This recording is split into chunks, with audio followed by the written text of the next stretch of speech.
some thoughts, but they made it this show lively. This is Chef Harpal, and the difference is that Borosil is leader in certain products like glass bowls and glassware. So they are the only company which use premium quality glassware, which is the glass material also borosilicate, which makes it durable, which makes it stronger, which makes it oven proof. It works on both high temperatures and minus temperatures, hence the glassware is stable.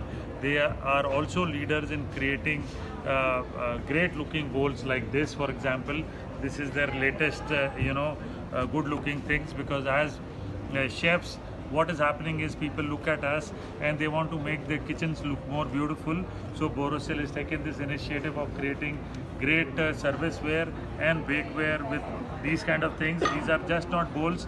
You also get tiffins in this kind of material and this kind of colors.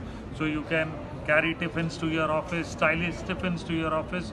So Borosil makes very unique things, which makes it a key differentiator between a regular company and Borosil, and it's a complete widespread range. So you name it, you have an OTG, you have a mixer grinder, you have individual choppers, you have chopping boards, you have name it. I mean, the coffee mugs to glass mugs to non-stick cookware, and to cookers, stainless steel cookers, hard anodized cookers, regular stuff. So the range is so widespread that you don't have to go anywhere looking at anywhere. And since Borosil is there since last 50 years, so it is a company who's sustained this period of time, innovating over a period of time and giving you the best quality in India at an affordable price.